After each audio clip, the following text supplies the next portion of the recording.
The alarm clock rang at 5:30 in the morning, waking me up as usual. I could have woken up later. I've been retired for 12 years after all. But habits are stronger than we are. Oliver always said the early bird catches the worm, and even though he's been gone for 5 years, I continue to get up after dark. Bethany Beach wakes up slowly. At this time of year, mid-May, there are still few tourists, and the town belongs to people like me, permanent residents, most of whom are well past retirement age. My little house on Pennell Street is far enough away from the waterfront that I can't hear the noise even in high season, but close enough that I can walk to the ocean in 15 minutes at a leisurely pace. I threw on an old robe, the same blue floral robe Oliver had given me for my 70th birthday. He'd been sick then, but he'd insisted on giving it to me anyway. "Charlene," he said, "that color suits you." It always has. Now the robe is a little worn, but I can't bring myself to buy a new one. The morning ritual is the same. First tea, black tea, with a drop of milk and no sugar, then toast with the blueberry jam I made last summer. Homemade jam is one of the few things I do really well. Oliver has always appreciated it. Stepping out onto the porch with a cup of tea, I breathed in the brackish sea air. The sky was slowly lightening, taking on that special pastel hue that only happens over the ocean at dawn. Mr. Willis was already walking his corgi, Buster, from across the street. Waving to me, he continued on his way. I waved back too, though I doubt he saw. His eyesight is not what it used to be. 73 years old. Sometimes I can't believe I've lived this long. It seems like only yesterday I was standing in front of a class of sixth graders explaining division of fractions, and now even the youngest of my students is well into his 40s. 36 years at Bethany Beach School is almost my entire life. After finishing my tea, I went back into the house and started getting ready for my morning walk. It's a habit I've picked up since Oliver died. We used to walk together, but now I walk alone. Sometimes Virginia Hart, my neighbor to my left, joins me. A widow like me, only she'd lost her husband earlier. Today, however, was not our day to walk together. Virginia walks with me on Tuesdays, Thursdays, and Saturdays, and today was Wednesday. I pulled on my comfortable sneakers and a light windbreaker. It's chilly by the ocean in the mornings, after all. I walked out of the house, making sure to lock the door. Another habit from Oliver. Charlene, always double-check the door, even if you're sure you've locked it. I know the way to the waterfront by heart, past the little Eldridge bakery where the lights were already on. Ruth starts baking at 4 in the morning, so the first batch of scones are ready by 7, through a small square with a Veterans Memorial bench, and down Garfield Avenue, which leads directly to the ocean. The morning beach is my personal treasure. Only a few locals walking their dogs, and a couple enthusiasts doing yoga on the dawn sand. I walked to my usual spot, an old wooden bench overlooking the horizon. I sat down, inhaled a full breath, and let the memories flood back. Oliver and I met here in Bethany Beach in the summer of 1977. I'd just graduated from Teachers College and was visiting my aunt for the vacations. Oliver worked as a lifeguard, tall, tan, sunburned hair. Classic resort dating that usually ends in nothing, but that wasn't the case for us. By the end of the summer, we decided to get married, and a year later, I moved to Bethany Beach for good. Oliver got a job with a construction company, and I started teaching at a local school. A year later, Amber was born, our only daughter, small with reddish hair and bright green eyes, just like her father. A beautiful child, smart, but, complicated, very complicated. I sighed, looking out at the waves. My relationship with Amber had always been complicated. She'd grown up willful, demanding, constantly comparing us to the parents of her more affluent friends. Why does Heather have a new doll and I don't? Why does Kelly get to go to summer camp and I have to stay here? Why do we live in such a small house? Oliver and I tried to give her everything we could, but a teacher's salary and a construction worker's income is not something that allows you to live luxuriously. She never understood that, not even when she grew up. At 18, Amber left to seek a better life in New York City. She rarely came back, called even less. We found out about her marriage after the fact. Just came a photo with the caption, "Meet my husband Nolan." Nolan Crow is a lean man with thin lips and a tenacious gaze. He was smiling in the photo, but the smile didn't touch his eyes. When Oliver got sick, Amber came twice. The first time was when we first learned the diagnosis, and the second time was for the funeral. At the wake, she was only an hour late, citing an important meeting in New York. I couldn't even find the strength to take offense then. I was too stunned by grief. It's been 5 years since then. Amber calls occasionally, once every few months, usually when she needs something. The last time it was a request to borrow $10,000 for business development. She and Nolan had opened a jewelry store. I sent $5,000, all I could afford to withdraw from my savings account. There was no thanks, only an irritated, "How are we supposed to develop on such crumbs?" The waves lapped against the shore with a monotonous sound. This sound always had a calming effect on me. Seagulls circled over the water, searching for an early breakfast. The day promised to be warm. After sitting for a while, I got up and walked along the water's edge. The sand bounced pleasantly under my feet, and I wished I'd brought my Nordic walking poles, a gift from Virginia last Christmas. "Charlene," she said then, "we need to take care of our joints. Walking with poles takes the strain off your knees." Virginia is a former pharmacist, and all of us neighbors turn to her for advice on medications. She has lived alone for 15 years, since her Henry died of a heart attack.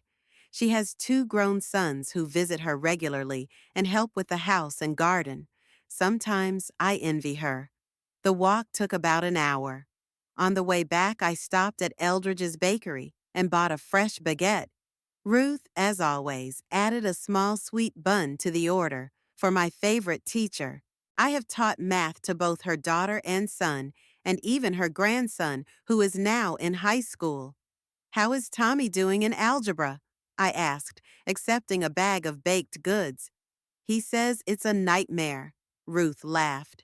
"But his grades say otherwise. He's clearly got a knack for math." Just like his grandmother, I smiled. Ruth had always had an easy time with math. When I got home, I went about my daily chores, a little cleaning, laundry, reading. In the afternoon, I usually worked in the small garden behind the house. It was nothing special, a few beds of herbs and a flower bed, but I enjoyed tinkering with the plants. This year, I planted tomatoes for the first time. Virginia gave me some seedlings she had grown on her windowsill. The day went on, quiet, measured, like most of my days. After dinner, a simple salad and a piece of baked fish, I settled into a chair with a book. Right now, I was reading a historical novel about colonial America, borrowed from the local library. Oliver had always teased me about my fondness for historical novels. "Charlene, you were born in the wrong century." The phone rang around 8 in the evening. Seeing my daughter's name on the screen, I felt a momentary prick of anxiety. "Amber never just calls, dash dash mom." Her voice sounded unusually happy. "How are you?" "I'm good, Amber," I answered cautiously. "How are you?" "I'm great. Nolan and I are doing great. Business is growing. We're expanding." Pause. I was waiting for her to get to the real reason for the call. "Mom, Nolan and I decided to come visit you," she continued after a short silence. "It's been a long time, hasn't it? We'll be in Bethany Beach the day after tomorrow." "The day after tomorrow?" I didn't hide my surprise. "So soon?" "For how long?" "Just for a day. We have some important news. E." She hesitated. "Surprise for you." A surprise from Amber. The last time she'd given me a surprise, It had been the information that she and Nolan had mortgaged their apartment to invest in a jewelry business. And that's when the request for money came in. What was the news? I asked, feeling my shoulders tense. Oh, Mom, if I tell you now, it won't be a surprise anymore. Her laughter sounded unnatural. We'll be there on Friday around noon. You'll be home, won't you? I will, I answered, mentally going over my plans. There wasn't much to do on Friday, except for the weekly trip to the library. I'll make lunch. Don't worry, we'll bring everything, Amber said quickly. Just stay home. Okay, I gotta run. I'll see you later. She disconnected before I could say anything else. I stared at the faded screen of my phone and felt the anxiety growing inside. Amber never comes over for no reason, and that reason usually has to do with money. The last time we'd seen each other was almost a year ago. She'd stopped by for a few hours and spent most of the time talking about her plans to open a second store in a more upscale neighborhood. She left right after I explained that I couldn't give her another $15,000 to expand her business. I put the phone down and went back to the book, but the words blurred before my eyes. My thoughts kept returning to the upcoming visit. What do they want this time? And what kind of surprise are they preparing? My sleep that night was restless. I dreamed of Oliver standing on the shore, saying something, but the sound of the waves drowned out his words. I tried to move closer, but the sand under my feet turned quicksand, and I couldn't move. Thursday morning brought no relief. I felt an anxiety that wouldn't let go all day. After lunch, I decided to stop by Virginia's. I needed someone to talk to. Virginia opened the door as always with a smile. Her gray hair was gathered into a neat bun, and she wore a light hand-knitted shawl around her shoulders. Charlene, come in. I was just making tea. I went into her cozy living room, where everything was in its place. There were pictures of her children and grandchildren on the walls and fresh flowers in a small vase on the coffee table. You look tired, Virginia said, pouring tea into cups. Did something happen? Amber called. I accepted the cup and sat down in the chair by the window. She and her husband are coming tomorrow, with some big news and a surprise. Virginia frowned. She knew well the history of my relationship with my daughter. And you're worried? Yes, I admitted. I'm afraid it has to do with money again. I don't have much left in savings after I paid for the new roof last year. You don't have to give her the money, Charlene, Virginia said softly. It's your pension, your savings. I know, I sighed. But she's my daughter, my only child, who only visits you when she needs something. Virginia didn't soften the truth. Look, I understand how you feel, but maybe it's time to set some boundaries. I looked out the window at her manicured garden. Virginia's right, of course, but how do you set boundaries with your own child, even if that child is 43 years old? I'll try, I said at last, but it's so hard. I know, honey. Virginia put her hand over mine. If you need support, I'm here for you. Just give me a call. We sat for another hour or so, talking about more pleasant things, new books at the library, the clematis growing on her fence, plans to visit a small farmer's market this weekend. As I left, I felt a little lighter on my soul. I spent the evening preparing for the visit. Not that the house was a mess. I kept it clean daily, but I still dusted again, mopped the floors, and freshened up the guest bathroom. Made fresh lemonade, even though Amber had said they'd bring food with them. Just be firm, I told myself as I got ready for bed. Don't let guilt lead you. But as I lay in the dark, listening to the ticking of the old clock in the living room, all my decisions seemed shaky. How could I say no to my own daughter? What would Oliver say? With these thoughts, I fell into a restless sleep, dreaming again of the shore and of Oliver and of his words, which I could not hear over the sound of the waves. Friday morning was clear and windless. I woke up earlier than usual, at 4 o'clock, and lay staring at the ceiling for a long time. I couldn't sleep, and my thoughts swirled around my upcoming visit. When the hands of the clock crept to 5, I gave up and got out of bed. The pale pre-dawn light was pouring in through the window. I threw on a robe and went down to the kitchen to make tea. My hands moved mechanically, performing the usual actions: fill the kettle, take out the brew, rinse the cup. Thoughts were far away. What did Amber want this time? Why is she coming? What kind of surprise was she preparing? Her intuition said nothing good, but a tiny, irrational part of me still hoped for reconciliation, for real intimacy. I wanted to believe that my daughter just missed me, though in all the years she'd never come without ulterior motives. I sat by the window with a cup of tea and watched the street wake up. Mr. Willis and his corgi Buster were already making their morning rounds. Opposite, Mrs. Lambert was watering petunias in hanging planters on the veranda. An ordinary morning of an ordinary day. Except today would be different. The walk helped calm things down a bit. I reached the beach, sat on my bench, watching the seagulls and early swimmers. The ocean was calm, with only light ripples covering the surface. I wanted to stay longer, but the clock read 7:30, and I still had to get ready for my guests. When I got home, I audited the refrigerator. Amber had said they'd bring food, but I still wanted to be prepared. Luckily, I had baked a blueberry pie yesterday, Oliver's favorite dessert, and now mine too. The pie turned out well, the crust was golden and the filling wasn't too sweet. Around 9 o'clock, I called Virginia. "How are you?" She asked me instead of saying hello. "Nervous," I admitted. "They'll be here by noon." "Remember what we talked about?" Her voice was firm. "This is your house, your rules, and your money."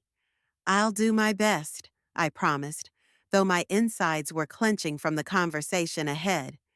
The rest of the morning passed in a flurry of activity. I dusted again, changed the linens in the guest room, though Amber hadn't said they'd stay, filled vases with fresh flowers from the garden. She changed her clothes 3 times, settling on a simple blue dress and her favorite pearl necklace, Oliver's 30th wedding anniversary gift. The doorbell rang at 12 o'clock sharp. I flinched, even though I'd been expecting it.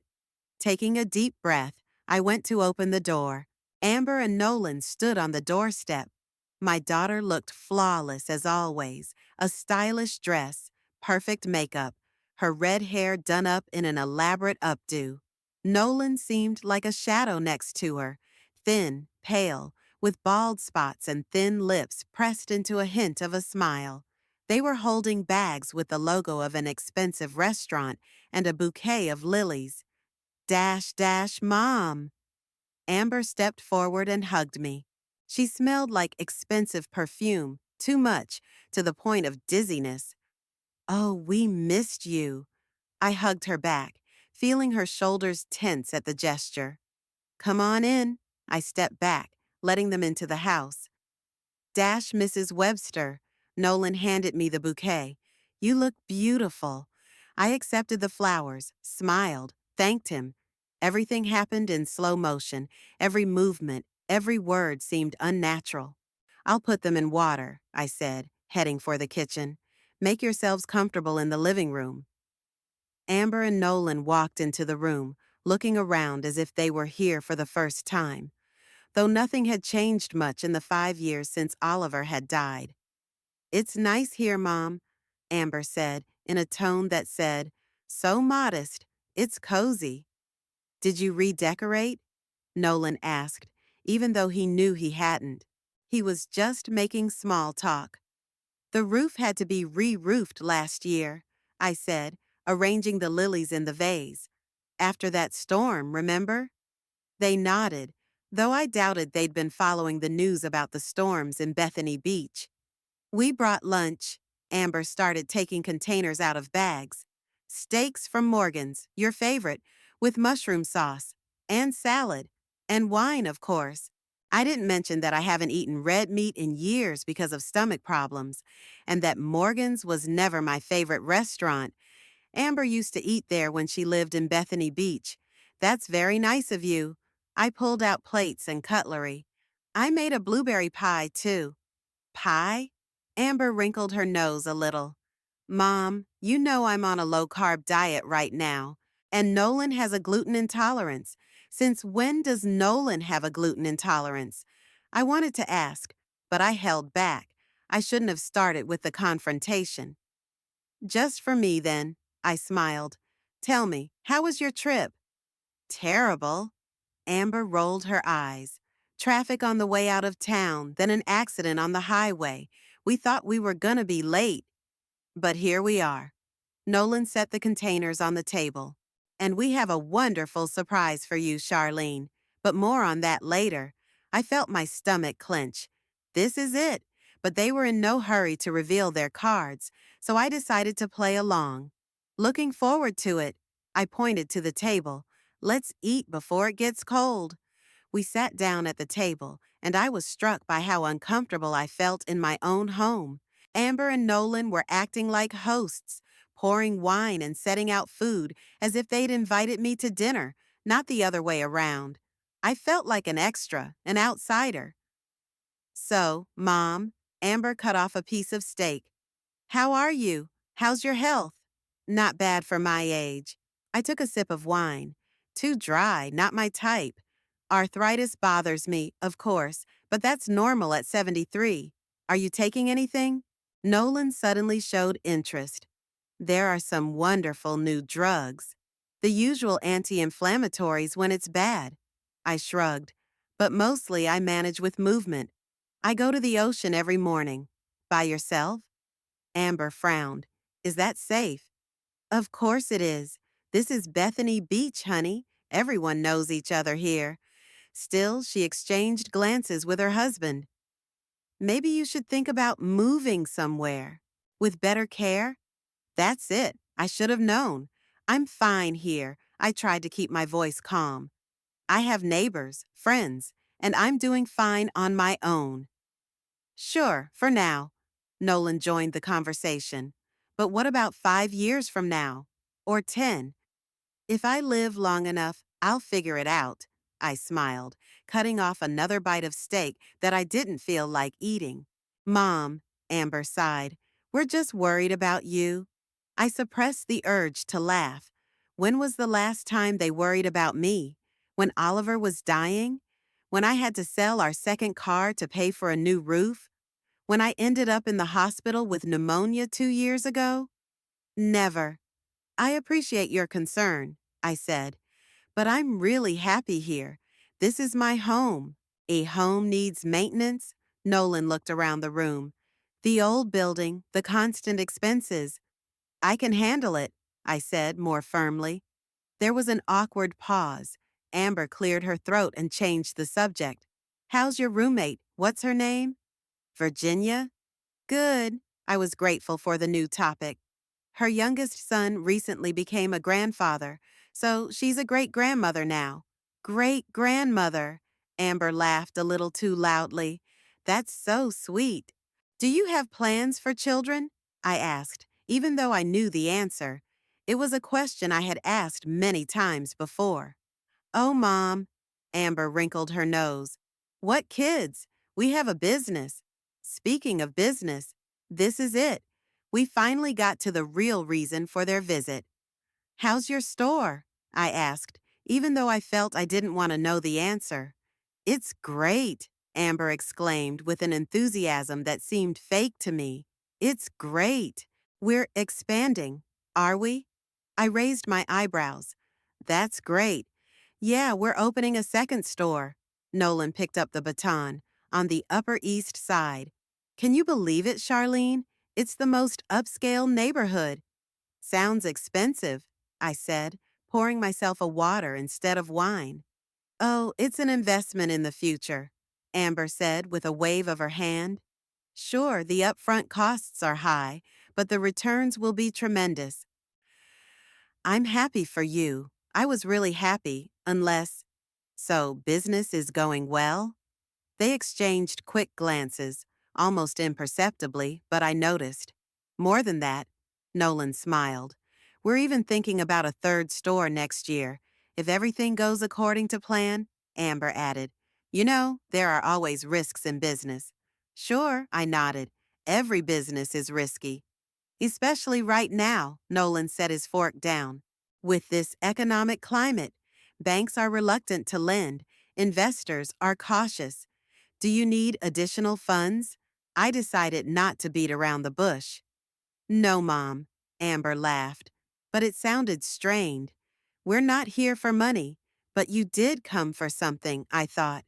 Of course, there are always temporary difficulties, Amber continued, putting on more salad. But we get through it. Although I have to admit, Nolan sighed, the last few months have been difficult. But you said it was going well, didn't you? I didn't know what kind of game they were playing. One minute everything was fine, the next it was difficult. On the whole, yes, Amber nodded. But you know, Mom, business is a roller coaster. It's up and down. And now you're on the downward slide? I decided to clarify. More like uphill. Nolan raised his glass. To future successes. We clinked glasses. I barely tasted the wine. My head was starting to buzz with alcohol, and the conversation required a clear mind. And what was this surprise you were talking about? I asked as the pause lengthened. Oh, it's a special surprise, Amber glowed. We'll save it for dessert. Speaking of dessert, Nolan stood up from the table. Dash, dash. We brought tiramisu from Bella's. It's amazing. What about my blueberry pie? I asked, even though I knew they wouldn't touch it. Leave it to the neighbors, Amber said with a wave of her hand. They'll appreciate it. I felt a pang of resentment. The pie was a family recipe. Oliver's mother had taught me how to make it. Amber used to adore it and always asked me to make it for her birthday. Nolan pulled a plastic container of tiramisu out of the bag and began arranging it on plates. Amber, meanwhile, put away the rest of the lunch. You know, Mom, she said as she loaded the dishwasher, Nolan and I have been thinking a lot about the future. Your future or mine? I couldn't resist asking. Ours in general, she turned to me with a smile. We're a family, family. I wondered when was the last time she'd brought that up. Certainly not when I called on Christmas Eve and she didn't pick up. And not when I sent her pictures of her father's 40th birthday, and she didn't even reply. So, what did you have in mind? I asked, returning to the table where Nolan had already set out the desserts. We want you to be a part of our success. Amber sat down next to me and took my hand. We want this business to be truly a family affair. I don't know anything about jewelry. I released my hand gently. It's not about you working, Nolan laughed. It's about you becoming, let's say, a participant, an investor. I was starting to see where they were going with this. Partner, Amber corrected. Family partner. How do I become a partner? I knew the answer, but I wanted to hear it from them. We've got all the paperwork ready. Nolan patted his bag on the chair next to him. We've thought of everything. What documents? The business plan? Amber took a spoon and broke off a piece of tiramisu. Projections, calculations. You'll see that the investment is absolutely worth it. How much do you want me to invest? I tried to speak calmly, but I could feel my pulse racing. They looked at each other again. This silent exchange was starting to get annoying. We're not talking about specific amounts right now, Amber said evasively. We want to show you all the prospects first, but roughly, I insisted. Well, Nolan coughed. Given current market conditions and our expansion plans, it's a substantial sum. How substantial? Mom, Amber sighed. Let's not talk about money right now. Dessert first, then coffee, and then we'll talk about it in peace. I realized they were stalling. Something's wrong. Something seriously wrong. Okay, I nodded, deciding to wait. As you wish. We ate the tiramisu in silence. It was sugary sweet, and I was barely halfway through my portion. Amber and Nolan, on the other hand, ate with gusto, drinking the rest of the wine. And now, Amber set her spoon aside. Coffee? I'll make some, I offered, standing up. Sit down, Mom. Amber stood up too. I got it. Do you still drink it with a drop of milk and no sugar? I nodded, surprised that she remembered. Maybe I was wrong to suspect the worst about them. Maybe they really do want to make a relationship work. While Amber fiddled with the coffee maker, Nolan started asking me about the house. How long have you lived here, Charlene? Oliver and I bought this house 45 years ago, I said, right after Amber was born. And you've never thought about moving to something more, modern? Never, I shook my head. This house is mine and Oliver's. Every corner of it holds memories. But it's expensive to keep a house this old. Nolan didn't back down. The constant repairs, the high heating bills. I can manage, I said again. I don't have a mortgage, just utilities and taxes. And yet, he lowered his voice as if he were about to tell me a secret. You could sell it for good money. Real estate on the coast is going up in value right now. That's it. They want me to sell the house. I wonder where they think I should move to. A nursing home? I'm not going to sell, I said firmly. Never. Of course, of course. Nolan held up his hands in a conciliatory gesture. I'm just thinking out loud. Amber returned with 3 cups of coffee on a tray. Coffee's served, she announced with feigned cheerfulness. Let's move to the living room. It's more comfortable. We moved into the living room. I sat in my favorite chair, and Amber and Nolan sat on the couch across from me. There were cups of steaming coffee on the coffee table between us. So, Nolan set his bag on his lap and unzipped it. Let's discuss our family business. Nolan pulled a large white envelope with gold embossing out of the bag. I noticed the logo of their jewelry store, Crow Gems, in the corner, a stylized crow holding a diamond in its beak. I'd always thought the design was pretentious, but I'd never mentioned it to Amber. Mom? Amber leaned forward, her eyes shining strangely. Nolan and I have been thinking for a long time about how to make you a part of our success, and we finally came up with the perfect solution. I waited silently for what would happen next. My heart was pounding faster and faster, sensing something wrong. Here, she took the envelope from Nolan's hands and handed it to me. I have a surprise for you. The envelope was heavier than I'd expected. I opened it slowly and pulled out several pages stapled together. On the first page, partnership agreement was printed in large letters. What is this? I asked, even though my inner voice was already screaming danger. It's your chance to be a part of something great. Nolan moved closer. We want you to become a full partner in our business.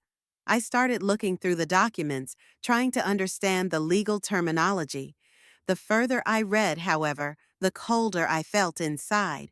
This wasn't an offer to invest, but something else entirely. I don't understand, I said, reaching the page of numbers.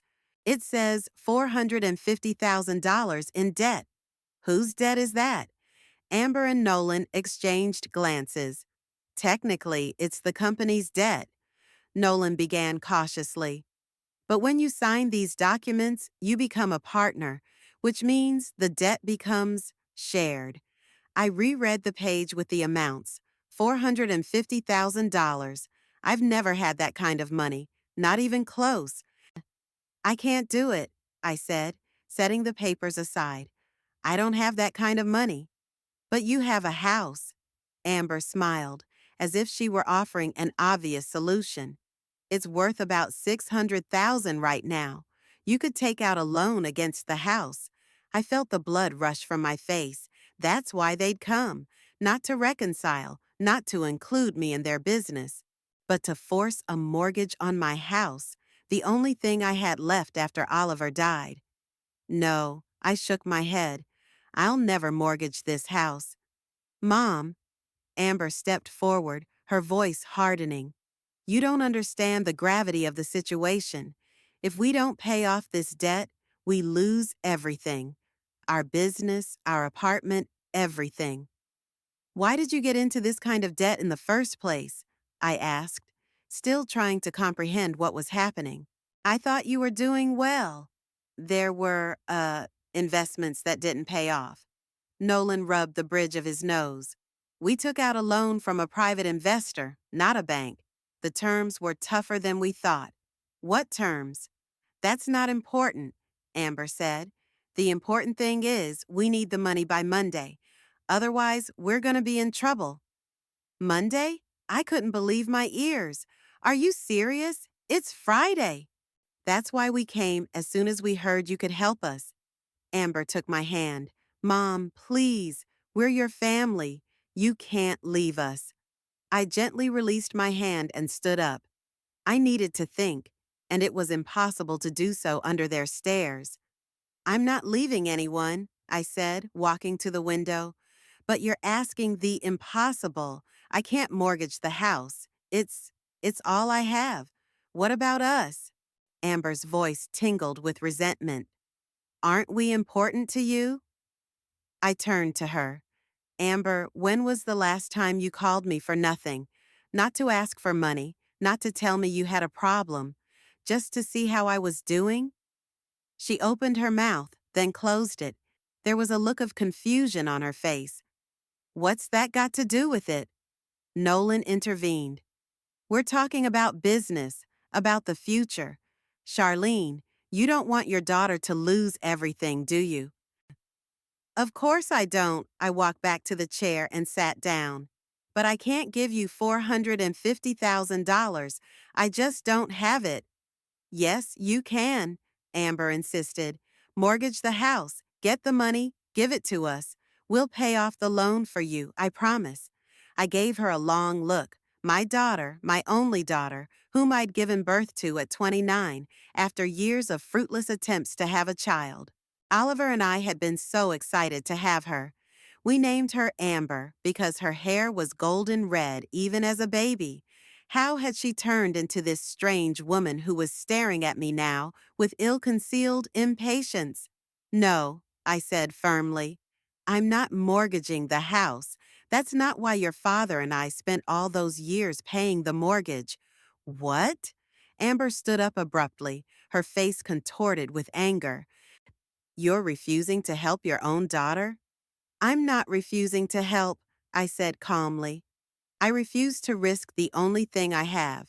I can give you a few thousand, but not 450. A few thousand? She laughed, but it was an angry, harsh laugh. Are you mocking me? That's a drop in the ocean. Amber, Nolan put his hand on her shoulder. Let's be calm. Charlene just doesn't understand the situation. Let me explain. He turned to me with a fake smile. Charlene, perhaps we haven't made ourselves clear. This isn't just about business. If we don't pay this debt, we're going to be in serious trouble. The people we owe money to, they're not the kind of people who forgive debts. You took money from loan sharks? I couldn't believe it. Or worse. It doesn't matter who, Amber exclaimed. The important thing is that we need it back by Monday. And you're our only chance.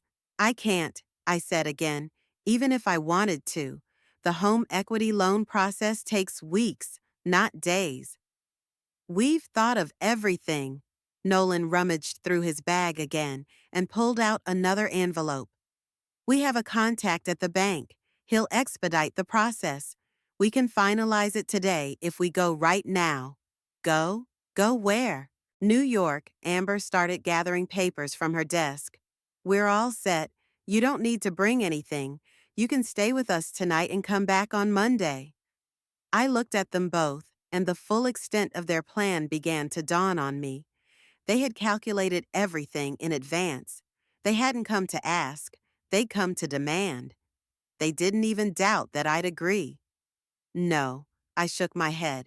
I'm not going anywhere, and I'm not putting a mortgage on the house. Amber froze with the papers in her hands. Her face was slowly turning red. You're refusing? Every word sounded like a punch. Yes, I tried to speak firmly, but my hands were shaking. I can't risk my house. I'm sorry you're in trouble, but. Sorry? Amber threw the papers on the table.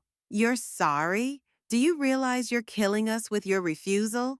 Don't be so dramatic, I sighed. There are always other solutions. Like what? Nolan was beginning to lose patience too. Enlighten us, Charlene. You could sell the business, I suggested, or declare bankruptcy. Bankruptcy? Amber laughed hysterically. You think we're dealing with a bank? Those people don't recognize bankruptcies. They only recognize money or other means of repayment. I got a chill from her tone. What have you gotten yourself into? I asked quietly. None of your business, Amber cut me off. The only thing you should care about is that your daughter is in danger and you refuse to help. I'm not refusing to help, I repeated. I'm refusing to give you my house. You're not giving it back, Amber exclaimed. You're just taking out a loan on it. A loan that I can't pay back on my pension, I reminded her. And then I'd really lose the house. We'll pay it off, Nolan interjected. As soon as we solve the current problems. How are you going to deal with a $450,000 debt when your business is on the verge of collapse? I asked. How will you pay off another loan? They exchanged glances again. We have a plan, Nolan said evasively. What is it? It's too complicated to explain, he said. But we've thought it through. Of course you have. I could see it in their eyes. There was no plan, just desperation and hope in my naivete. Mom, Amber sat down next to me again, her voice softer. Please, I'm your daughter, your only daughter. Is home more important than me? I looked into her eyes. It wasn't remorse. It wasn't love. It was calculation. She was pushing her guilt, her maternal instinct. How often it had worked before? This isn't about the house, Amber, I said quietly. It's that you're asking me to risk everything I own for your business, which I'm only now learning about. You're not even telling me the whole truth. We've told you enough, Nolan interjected. Charlene, time is running out. We need to decide. I've already decided, I said. The answer is no. Amber stood up abruptly, knocking the coffee cup aside. The dark liquid splashed onto the carpet, leaving an ugly stain. You've always been like this, she shouted, always thinking only of yourself. I remember when I was a kid asking for a new prom dress, and you said you didn't have any money. But it was for your stupid books, for your summer courses. It was always for anything but me. I listened to her accusations with growing amazement. Was this really how she saw our humble but quite prosperous years? How Oliver and I had denied ourselves everything so she could take dance lessons, have fancy clothes, go to summer camps. Amber, that's not true. I shook my head. Your father and I always tried to give you everything we could. We weren't rich, but. Exactly, Dash, she interrupted. We weren't rich. Other parents could give their children everything. But what did you give them? A miserable little house by the sea and all that talk about saving money. We taught you to appreciate what you have. I felt anger rising inside me, and it looked like we'd tried for nothing. Oh, now it's my fault. Amber shook her hands. Of course you are. It's easier to blame me than it is to admit your guilt. My fault for what? I stood up, straightening to my full height. That Oliver and I worked our asses off to get you an education? That we saved for your college instead of traveling or buying a new car every 3 years? That you never really loved me? Amber shouted. Only your job, your students, your home. The words hit me like a slap in the face. Didn't love you? Me who counted every day until she was born, who stayed up nights when she had a cold, who cried tears of happiness at her graduation. You're wrong, I said quietly but firmly. I've always loved you, and I do now, but that doesn't mean I have to give you my house. You, Amber gasped in anger. You selfish old hag, sitting here alone in your stupid house that you don't even want. For what? So you can leave it to the cats when you die? Amber! Nolan tried to calm her down, but she pushed his hand away. No, let her know. She turned to me, her face contorted with rage. Do you know what I think? I think you're glad Daddy's dead. Now you don't have to share the damn house with anyone. I recoiled as if I'd been hit. How could she say that? Oliver was the love of my life. His death left a void that nothing could fill. Get out, I said quietly. What? Amber squinted. Get out of my house, I repeated louder. Now. You're kicking your own daughter out? She laughed, but it was hysterical. That's beautiful. Just beautiful. Just more proof of how much you love me. I'm not kicking you out, I said, trying to stay calm. I'm asking you to leave before we say more horrible things to each other. Charlene. Nolan walked over to me, his voice becoming husky. Let's all calm down. We're just worried. There's too much at stake. I understand. I nodded. But my answer remains the same. I'm not mortgaging the house. What the hell is wrong with you? Amber grabbed her coffee cup, which was still on the table. Are you really willing to throw us away for a piece of wood and concrete? This is my home, Amber, I tried to say calmly, even though I was seething inside. It's where I want to spend the rest of my life. The rest of your life, she snorted contemptuously. How long do you have left? 5 years? 10? And we've got our lives to live.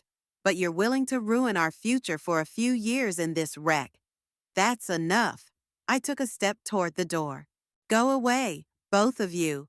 We're not going anywhere. Amber took a step toward me, her face reddening. Not until you sign the damn papers. She grabbed the papers off the table and shoved them in my face. Sign it, she demanded. Now. No, I pulled her hand away. Please leave. You? She trembled with rage. You never loved me. Never. And before I could say anything, Amber spat hot coffee right in my face. The liquid burned my skin. I shrieked, jerking backward and tripping over the edge of the carpet. I would have fallen if I hadn't grabbed the back of the chair. Amber! Nolan rushed to her, not to stop her, but to support her. She's not worth it. Let's get out of here. I stood blinking in pain, feeling hot drops running down my face and neck. My favorite blue dress was ruined with dark stains. How could you? I whispered, looking at my daughter. How could you? She shouted back. Abandon your own daughter in distress. I'm not abandoning you, I said, wiping my face with a shaking hand. I just can't give you $450,000. Then we don't need you anymore, Amber said. Come on, Nolan. There's nothing for us to do here. She turned to leave, but Nolan stopped and gave me a strange look. You know, Charlene, he said quietly, you're making a big mistake. A very big mistake. His voice was threatening, and I was suddenly afraid. Real cold fear. Go away, I said again. Now. I'd love to. Amber grabbed her bag. But remember this day, Mom. Remember that you made a choice between home and your own daughter. They headed for the door. I followed, still wiping my face. My skin was burning from the burn. And don't call us again. Amber tossed over her shoulder. You're dead to us. I stopped, shocked by her words. How could she say that? After everything Oliver and I had done for her. They were already on the doorstep when Nolan suddenly turned around and looked at me with such hatred that I stepped back. Get out, he shouted, pointing his finger at me. Get out of this house. It'll be ours soon, one way or another. What? I didn't know what he was talking about. This is my house. Not for long, he smirked. Dash. We have ways of getting what we need. Are you threatening me? I couldn't believe my ears. Call it what you want. Amber tugged on his sleeve. Come on, Nolan. They walked out, slamming the door shut behind them. I heard their car start, the tires squealing in the driveway. It wasn't until the sound of the engine died away that I let myself sink to the floor in the hallway. My face and neck were burning from the burn, my eyes stinging from coffee or tears. But worse than the physical pain was the mental pain. My daughter, my only daughter, had just told me I was dead to her, and her husband had threatened to take my house. I didn't know how long I sat like that, on the hallway floor. My mind was spinning with scraps of conversation, Amber's accusations, Nolan's threats. What did they mean? How could they take my house away, anyway? Suddenly, a terrifying thought struck me. What if they weren't just making threats? What if they were really up to something? What if they were coming back? I struggled to my feet, writhing in pain. The skin on my neck was already starting to blister from the burn. I had to do something. But what? Who should I call? And then I remembered Virginia's words. If you need support, I'm here for you. Just call me. But to call her now, to drag her into this nightmare? I glanced at my watch. It had only been 40 minutes since Amber and Nolan had left. It seemed like an eternity had passed. The decision came suddenly. I picked up my phone and dialed the number. 911. What can I do for you? A calm female voice answered the phone. Yeah. Dash, my voice was shaking. I need the police. I've been threatened. In my own home. Are you safe now? The operator's voice became more attentive. Yes, they're gone, I swallowed. It was my daughter and her husband. They were demanding money, $450,000.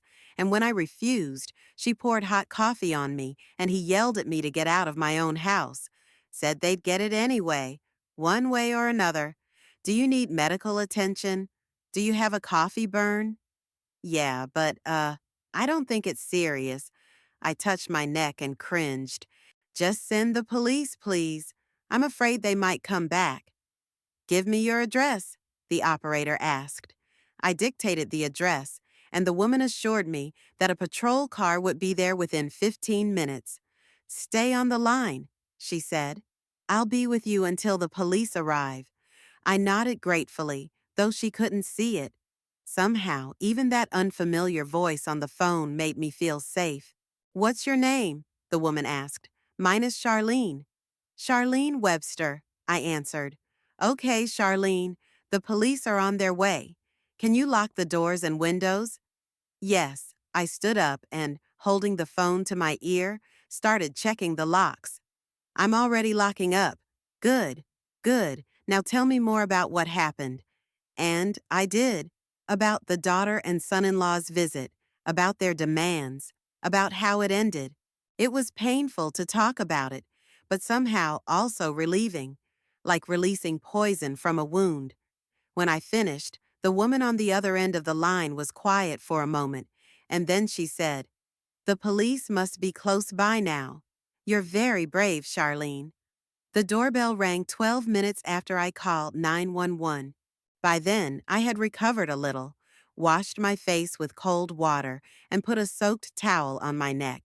The burn still throbbed with pain, but at least I could move and talk. When I got to the door, I looked through the peephole and saw two uniformed police officers, a man and a woman. Their presence brought instant relief. Who is it? I asked, even though I already knew the answer. Bethany Beach Police Department, the man replied. Officers Baxter and Flint.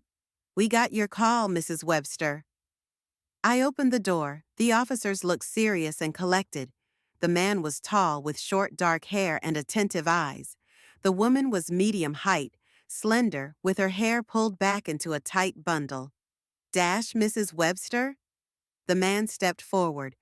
I'm Officer Quinn Baxter, and this is Officer Taylor Flint. Did you call about the threat? Yes, I nodded, stepping back to let them into the house. Come on in, please. They walked in, and I closed the door behind them. Officer Flint immediately noticed the burn on my neck. Do you need medical attention? She asked with concern. It looks painful.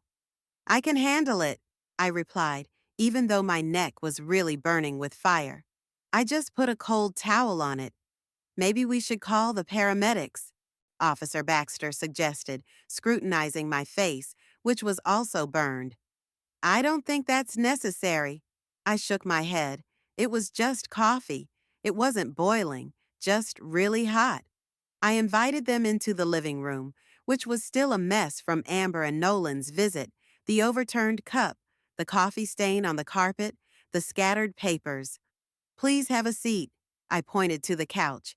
I apologize for the mess. Don't worry about it. Officer Flint sat on the edge of the couch and pulled out a notepad and pen. Tell me what happened. I took a deep breath and started from the beginning, with Amber's unexpected call, her arrival with her husband, their strange behavior, and finally their demand for $450,000. They wanted me to put a mortgage on the house, I explained, pointing to the papers on the table. They said they had to pay off some debt by Monday, or they'd be in trouble.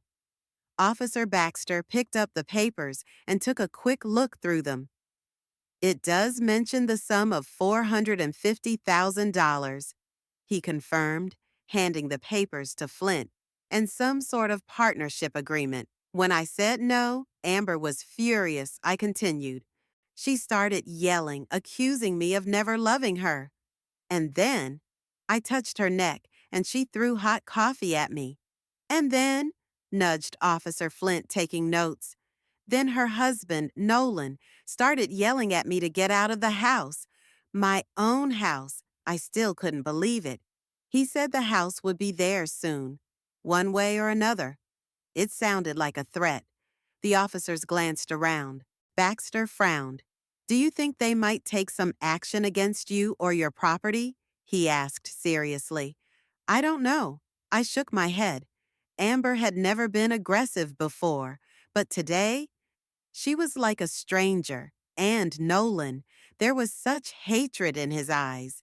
Suddenly, our conversation was interrupted by the sound of a car pulling up. Baxter went to the window and looked out. A black SUV, he reported. Two people getting out. My heart dropped. I knew that car. It's them, I whispered. Amber and Nolan. The officers pulled up at once, their postures more collected, tense.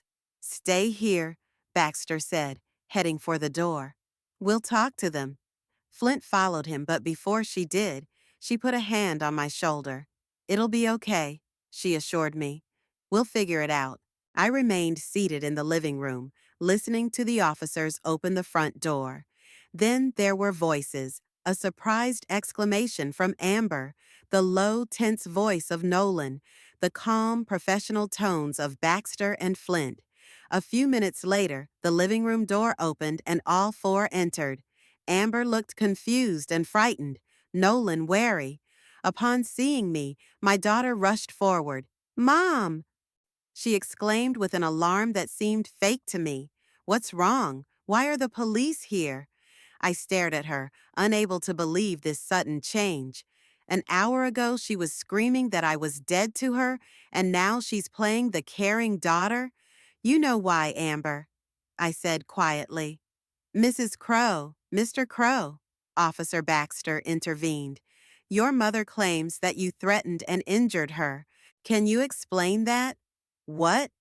Amber rounded her eyes in feigned surprise. What injuries? What are you talking about? The coffee burn you threw in her face, Flint said calmly, pointing to my neck. Me? Amber laughed nervously. No, you've got it all wrong. Mom just spilled coffee on herself. She's been so clumsy lately. Right, Nolan? Absolutely, Nolan said. Charlene often drops or spills things. We worry about her.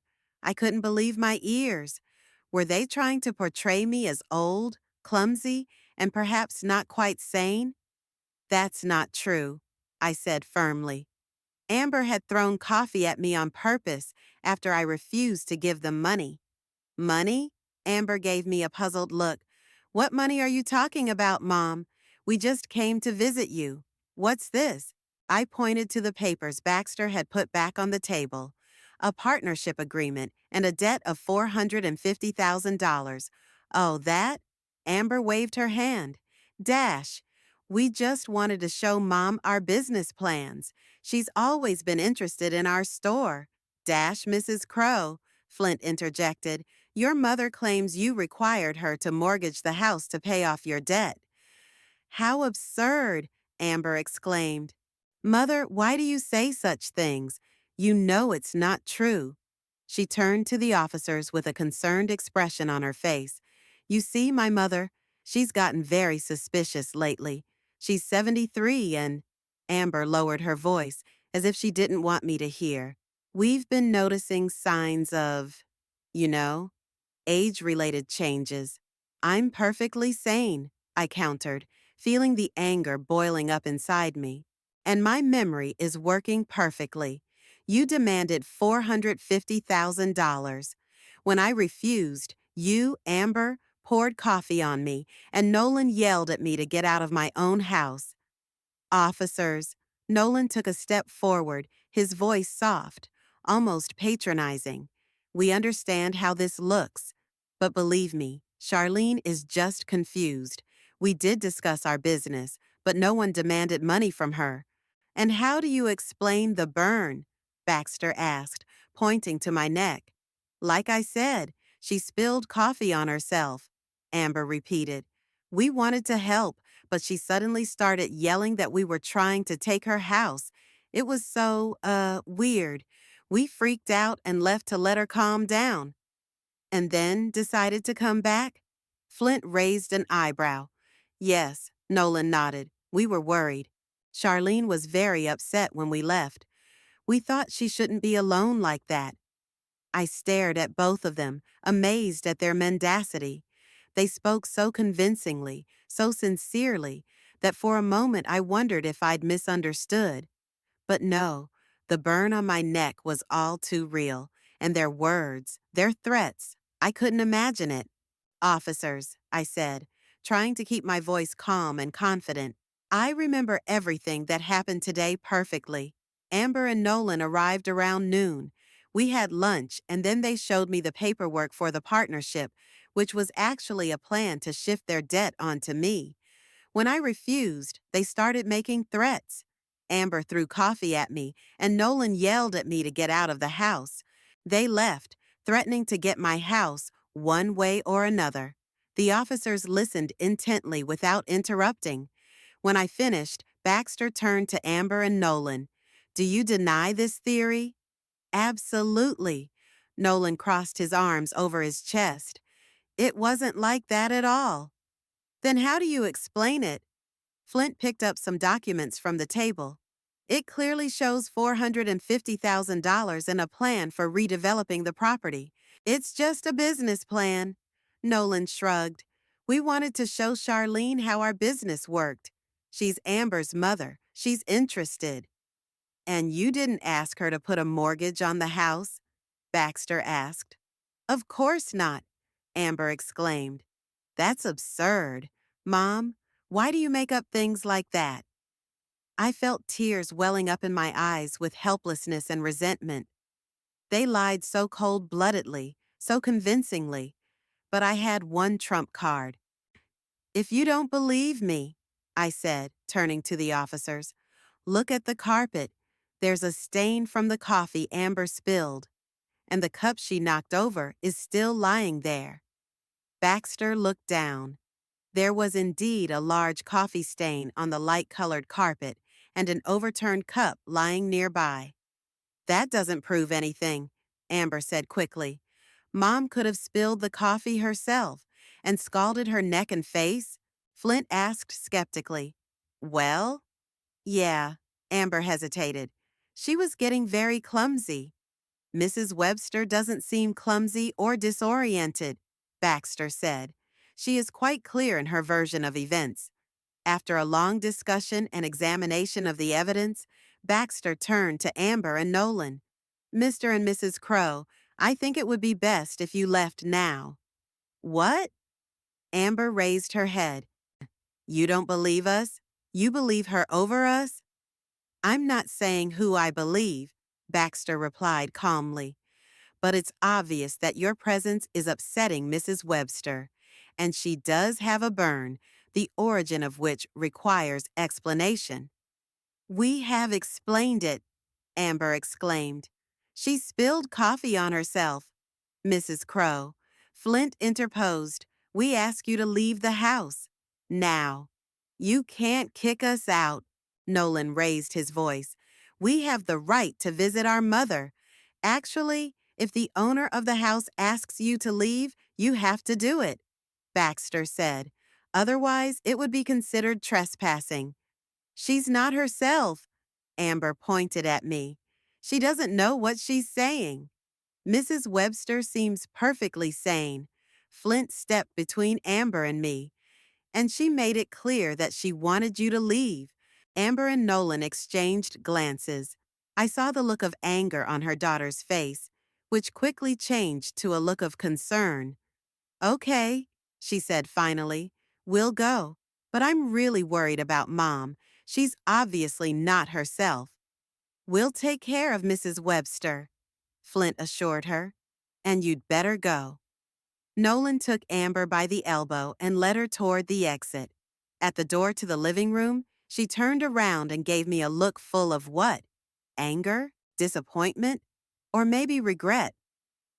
We'll call you, Mom, she said, and I could hear a note of threat in her voice. We will. Baxter walked them out, and Flint stayed with me in the living room. Are you all right? She asked with genuine concern. I don't know, I answered honestly. I can't believe this has happened. That my own daughter. I couldn't finish the sentence. The tears I'd been holding back all this time finally burst out. Baxter came back into the living room. They're gone, he said. I wrote down their license plate number and told them not to come back tonight. Thank you. I finally pulled myself together. I don't know what I'd do without you. Mrs. Webster. Baxter sat across from me. Given the circumstances, I'd recommend you consider getting a protective order. A protective order? I was stunned. Against your own daughter? I realize that sounds radical, Flint said softly. But they were aggressive today, and their threats against your home are disturbing. How does that work? I asked, still not sure I was ready to take that step. You'd have to file a complaint with the court, Baxter explained. Describe today's incident and the reasons why you fear for your safety. If the judge finds your concerns valid, a temporary order of protection will be issued. It will prohibit your daughter and her husband from coming near you or your home. That's too much. I shook my head. I don't think they pose a real physical threat. What about a threat to your property? Flint asked. Are you sure they won't try to gain control of your house somehow? I wondered. I didn't know what Amber and Nolan were capable of when they were desperate, if they really owed a large sum of money to some dangerous people. I don't know, I admitted. This is all so sudden. I need to think about it. Of course, Baxter nodded.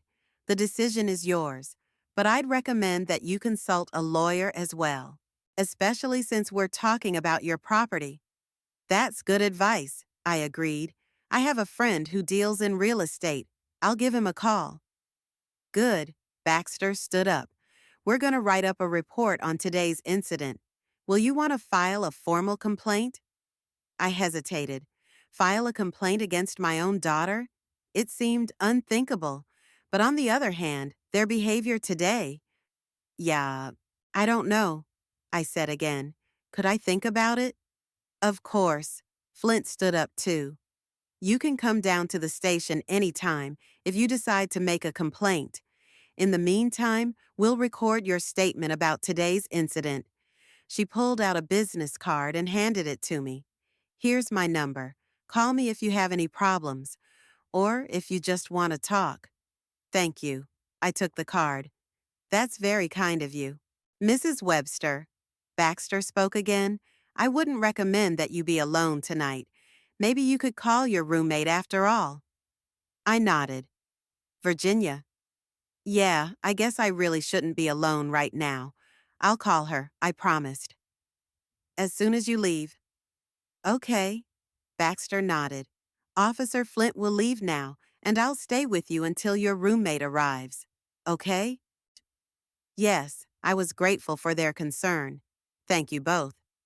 Virginia stayed the night with me. She slept in the guest room I'd hastily prepared, changing the linens and pulling extra pillows from the closet. Her presence had a calming effect, knowing that there was someone else in the house, hearing the quiet footsteps down the hall, the soft muttering of the television from the next room. Sleep wouldn't come to me. I tossed and turned, trying to find a comfortable position, but my thoughts went back to Amber, to her angry words, to her hatred. How did we get to this point? What had I done wrong? At what point did my little girl with the red curls turn into this embittered, greedy woman? Saturday morning greeted me with a pain in my neck. The burn was more serious than I thought. Virginia insisted I see a doctor and took me to the emergency room. A second-degree burn, Dr. Miller said as he looked at my neck. It's not serious, but it needs treatment. How did this happen? I hesitated, not wanting to tell the whole story. But Virginia didn't mince words. Her daughter threw hot coffee at her, she said bluntly. It was an assault. Dr. Miller frowned. Did you report it to the police? Yes, I nodded. They came yesterday. Good. He made a notation on the chart. I'm documenting the burn. You might need it if this goes to trial. Court. I never imagined I'd ever find myself in this situation, testifying against my own daughter. After getting a prescription for ointment and antibiotics, Virginia and I went home. There we were surprised to find Ruth Eldridge sitting on the porch with a basket of fresh baked goods. Charlene! She jumped up when she saw us. I heard what happened. Is it true? News travels fast in a small town. Officers Baxter and Flint must have told their co-workers. Someone shared it with their wife or husband, and then all of Bethany Beach knew. Unfortunately, yes. I invited Ruth into the house. I'll tell you about it over tea. We spent the next hour in the kitchen. I repeated the story, being careful not to leave out important details. Ruth listened, shaking her head in surprise and indignation. What are you going to do? She asked me when I had finished. Officer Baxter said I should go to a lawyer. I sighed. I guess I'll do that. My niece's husband is a lawyer, Ruth said immediately, but he specializes in commercial law. You'll need someone else. I know a good lawyer, Virginia intervened. Isabella Price. She helped my friend's sister when she was in trouble with an unscrupulous guardian, specializes in elder law. Sounds like a good fit. I wrote the name down on a piece of paper. I hope she's in on the weekends. Let's call and find out. Virginia pulled out her cell phone. I had her number somewhere. After a few minutes of searching through her contacts, Virginia found the number and dialed it. To our surprise, Isabella Price answered almost immediately. Good morning, Isabella Price here. Virginia briefly explained the situation and handed me the receiver. Mrs. Webster. Isabella's voice sounded warm but businesslike. I don't usually work on Saturdays, but I can make an exception in your case. What you are describing sounds like potential financial abuse and fraud. Can you come to my office at 2 o'clock this afternoon? Yes, of course. I was grateful for the promptness. Thank you.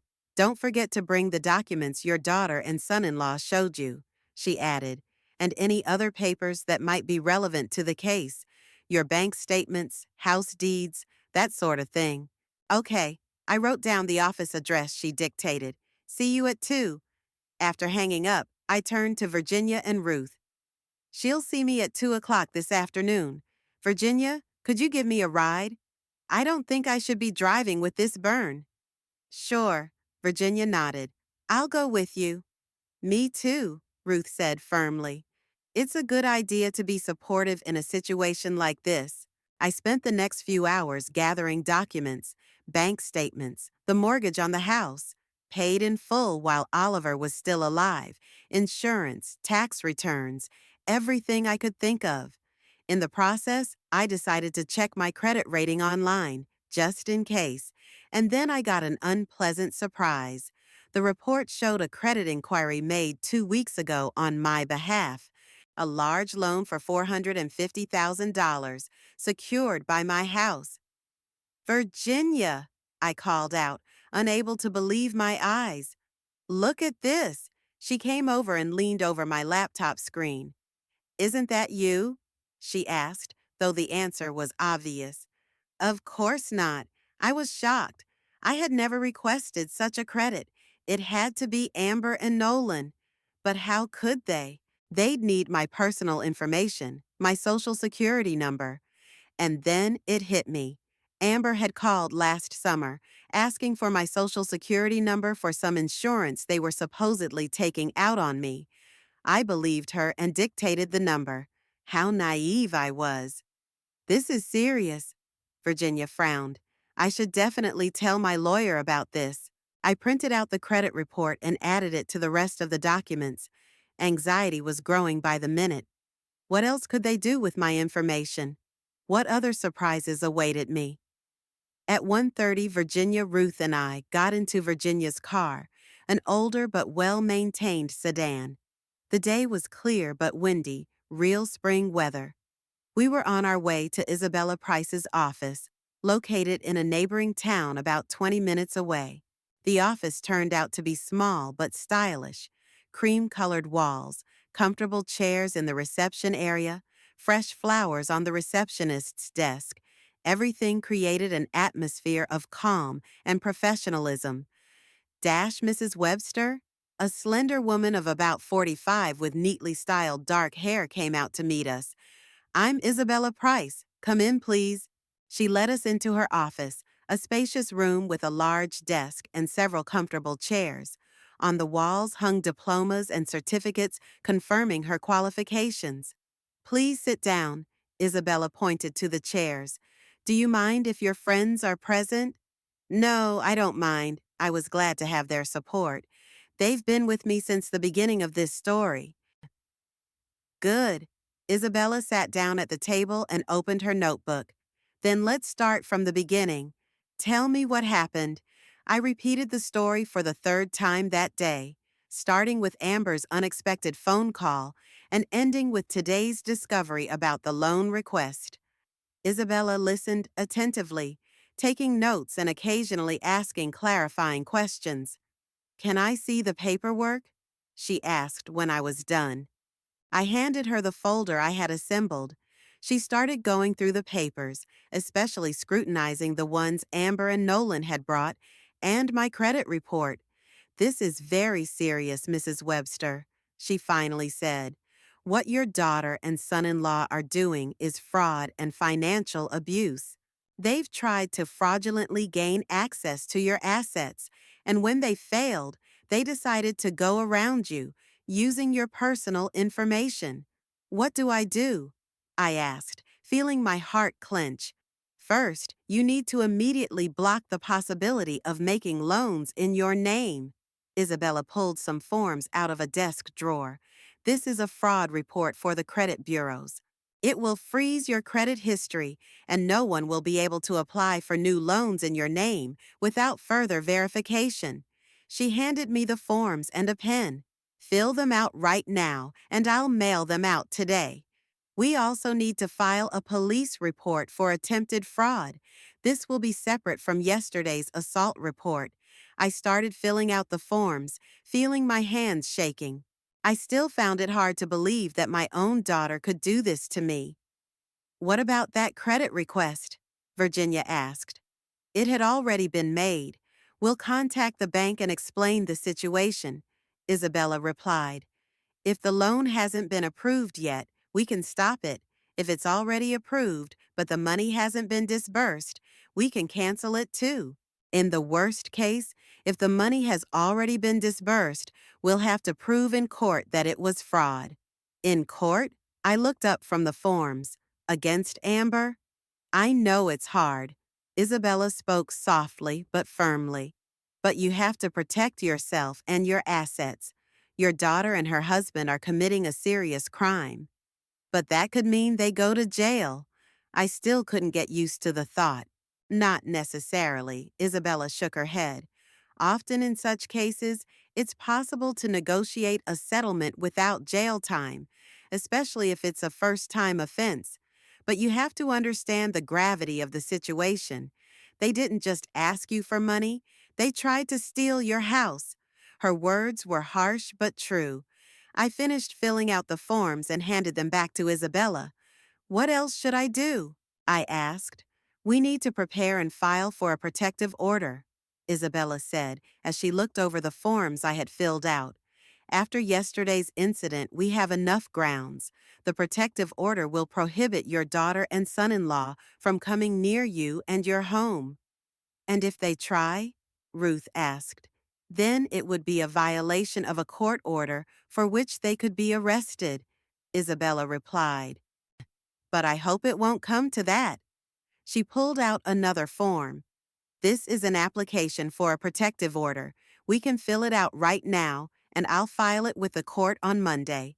Usually a decision is made the same day, sometimes without even a hearing. I took the form and started reading. Every word, every line seemed so official, so final, like I was putting a bold end to my relationship with Amber. I need time to think about this, I said, setting the form aside. About the protective order. Of course, Isabella nodded. It's your decision, but I recommend that you don't delay too long, especially given the threats you've received. And what about financial protection? Virginia asked. How can we be sure they won't find another way to get to Charlene's money? That's a good question. Isabella smiled at Virginia. In addition to freezing her credit history, I recommend that Mrs. Webster change all passwords to online banking and other financial services. It's also worth notifying the bank of possible fraudulent activity and installing additional security on the accounts. She turned to me. Do you use online banking, Mrs. Webster?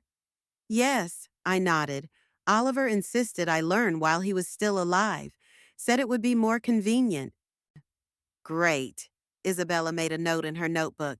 Then change the password today. And it's better not to use obvious combinations, date of birth, for example, or names of relatives. What about the deed to the house? Ruth asked. They can't just take it away, can they? No, they can't, Isabella said firmly. It belongs to Mrs. Webster, and no one can sell or mortgage it without her consent.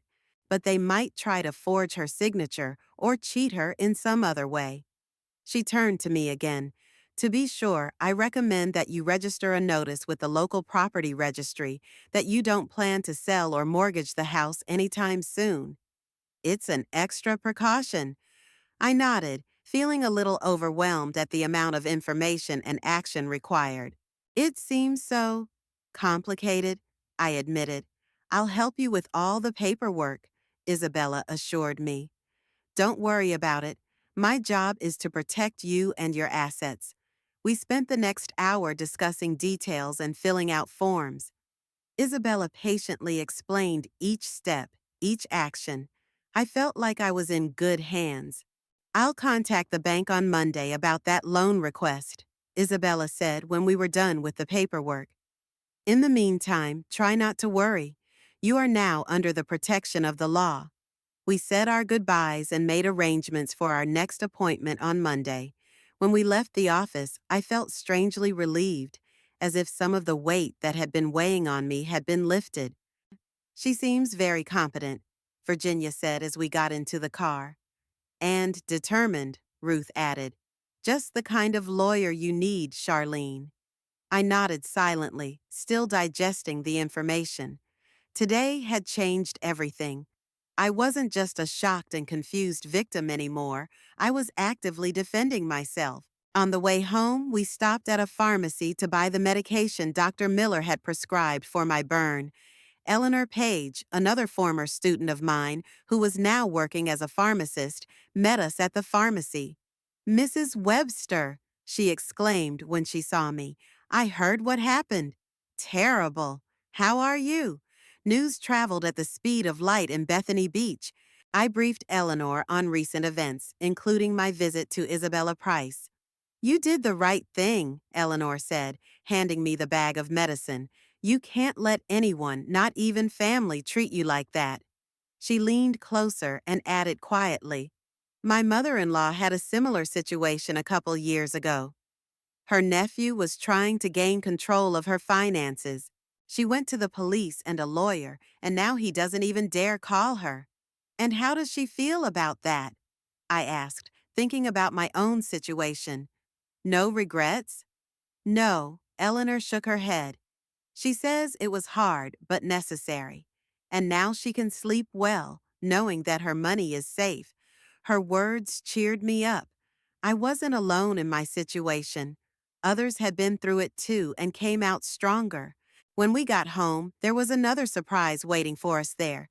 Sitting on the porch was Mr. Willis with a fruit basket and his corgi Buster.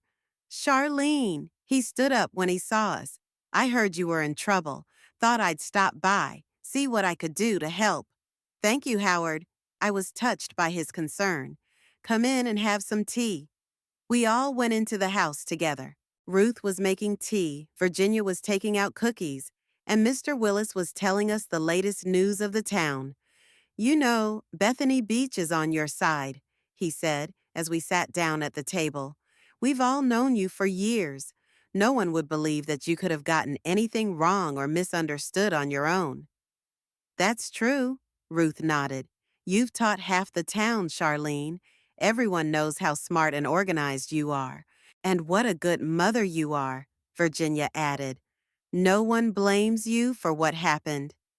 I felt tears welling up in my eyes. Their support meant more to me than they could have realized. Thank you all, I said quietly. I don't know what I would have done without you.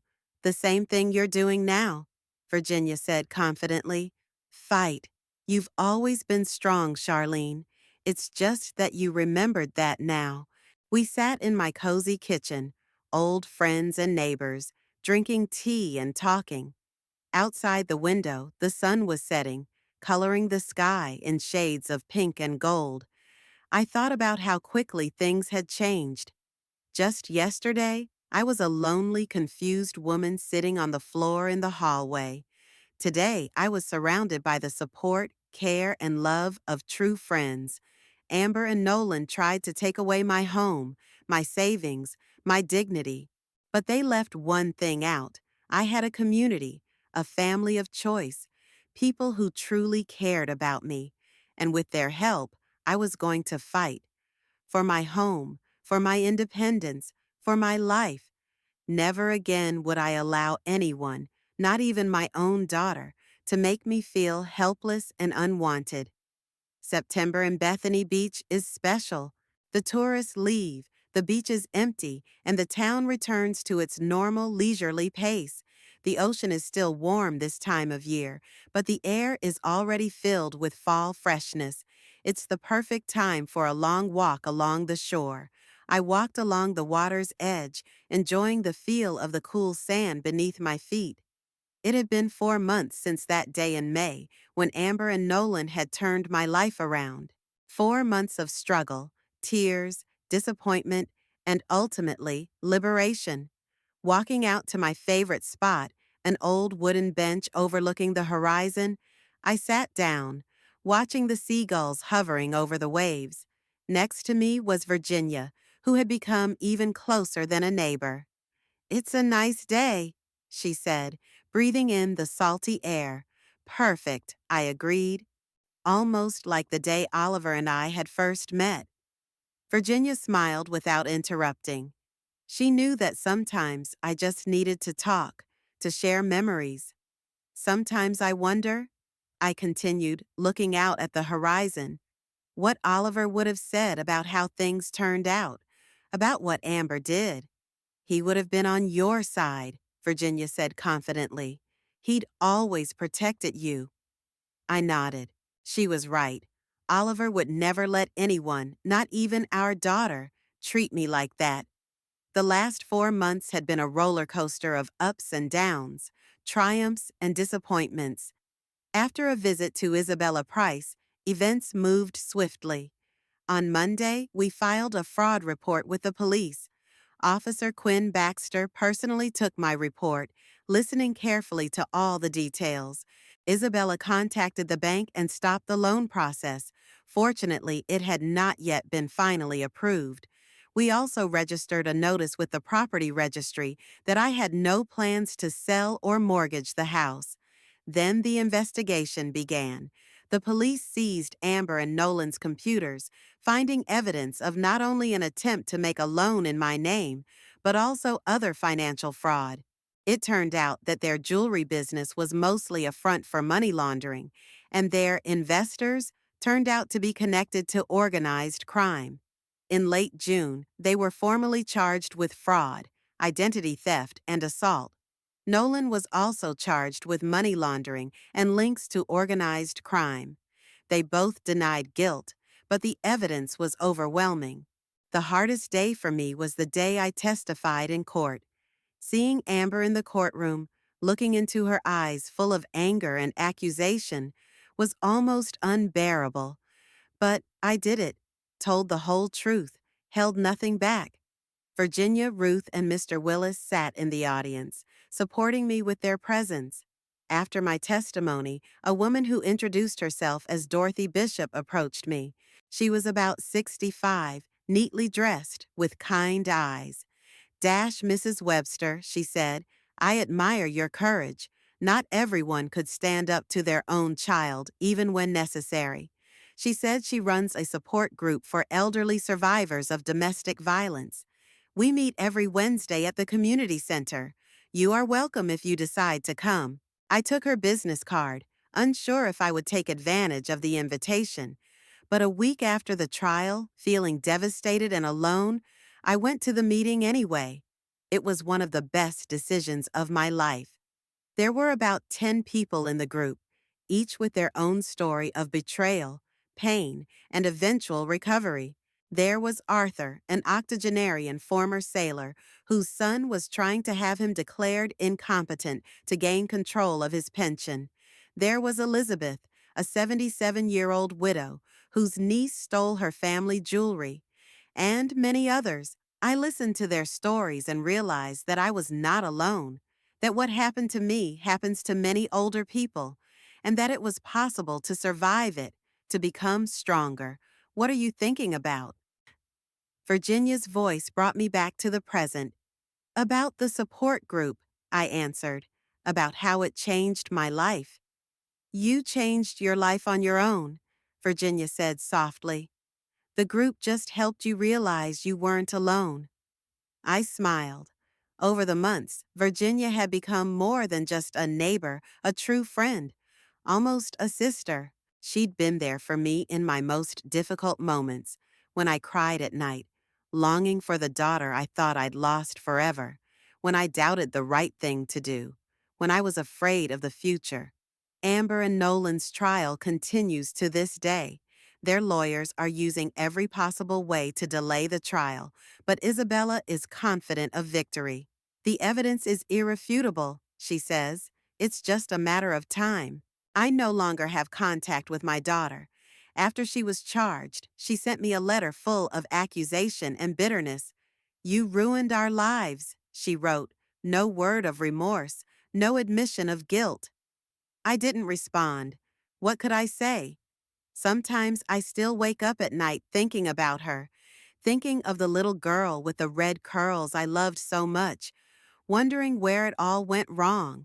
But more often than not, I think about my new life, the opportunities that have opened up in front of me. Are you ready to move on?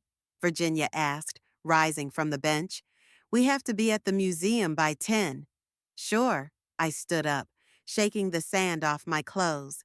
Volunteering at the Bethany Beach Historical Museum was another happy discovery of these months. It all started when I happened to see a volunteer recruitment ad in the local newspaper, looking for people with a passion for history to work with archives and give tours, it read. History has always been a passion of mine. When I was young, I even considered becoming a historian, but life turned out differently. I chose to teach math, but my love of history remained. Oliver often teased me about my fondness for historical novels and documentaries. Deciding that this was a good way to keep myself busy, I went to the museum. I was greeted by Lorraine Pettigrew, the museum's director, a woman my age with an energy that would be the envy of 20-somethings. A math teacher? She asked, studying my resume. Interesting, but you say you're interested in history? All my life, I confirmed, especially the history of the Delaware coast. I have a collection of books and documents. Oh, good, Lorraine interrupted. We're in the middle of a project to organize the archives related to the early settlements on the coast. I think you'd be perfect for it. That's how I became a volunteer. 3 days a week I worked in the museum, sorting through old documents, photographs, letters. It was fascinating to touch history, to learn about the people who lived here centuries ago, about their hopes, dreams, and daily worries. Gradually, I began to conduct excursions for school children and tourists. It turned out that the years of teaching were not in vain. I knew how to interest, captivate the story, make history alive and interesting. You are a born tour guide, Lorraine told me after one of the tours. The kids love you. That was nice to hear. At the museum, I met new people and made new friends. I became especially close with Margaret Dowd, a retired librarian who was also a volunteer. She and I were on the same wavelength. We both loved history, books, and quiet evenings with good tea. Virginia and I walked along the beach, heading toward town. It was going to be a busy day, museum work in the morning, then lunch with Margaret, a support group meeting in the evening. You know, Virginia said as we walked up the wooden steps leading down from the beach, you look happier than you ever have in the 15 years I've known you. I pondered her words. Happier? After everything that had happened? After betraying my own daughter? After the trials and the public scandal? And yet, she was right about something. I feel, freer, I finally said. It was as if I'd shed the weight I'd been carrying for so long I'd stopped noticing it. The weight of guilt I'd always felt for Amber, without knowing why. The weight of constant questioning of whether I was giving enough, doing enough. The weight of a relationship that had long ago ceased to bring me joy, but which I continued to maintain because it's the right thing to do.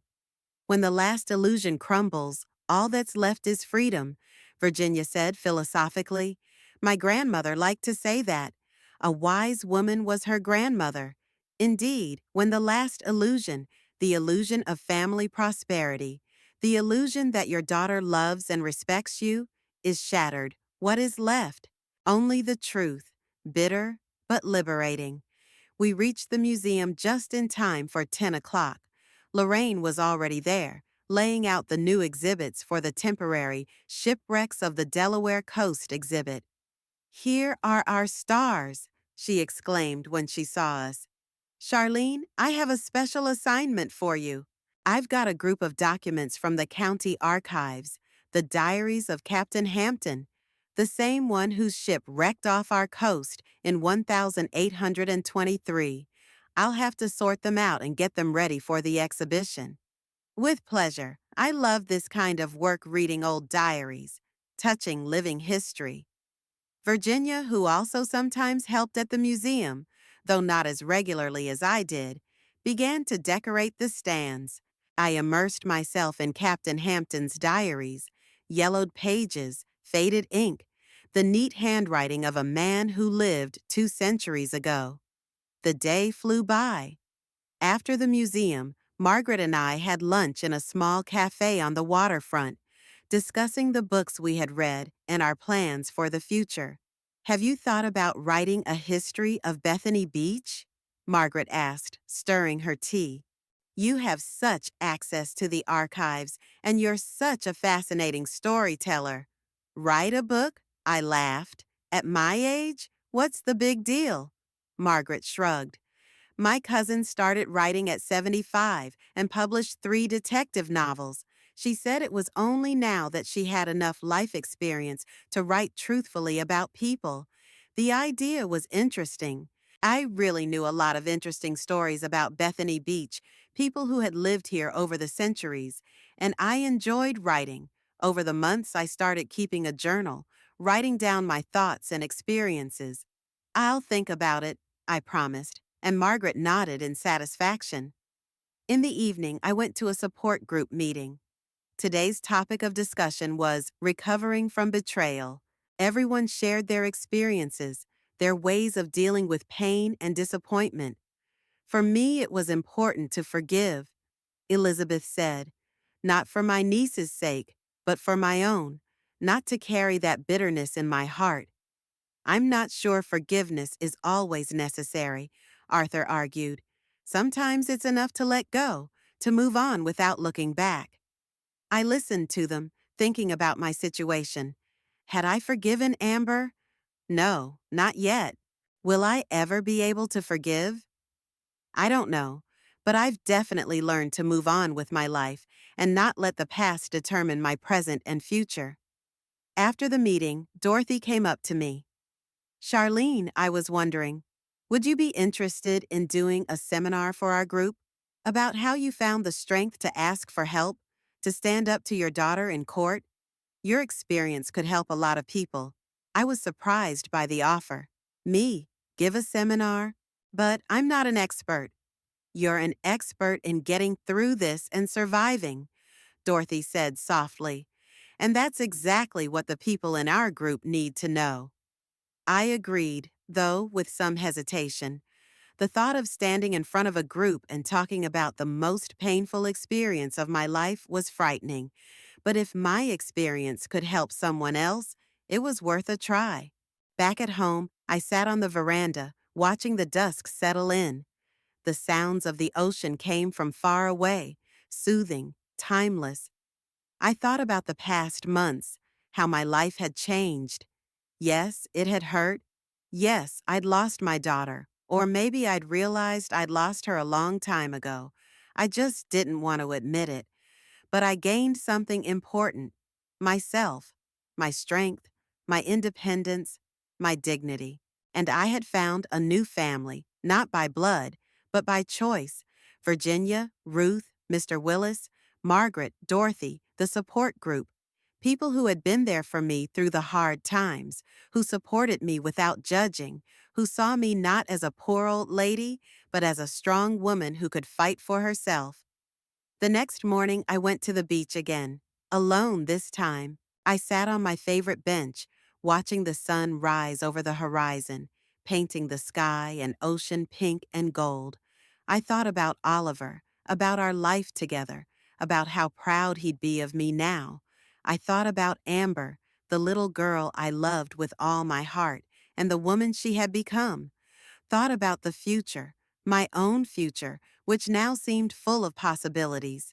Maybe I will actually write a book about the history of Bethany Beach.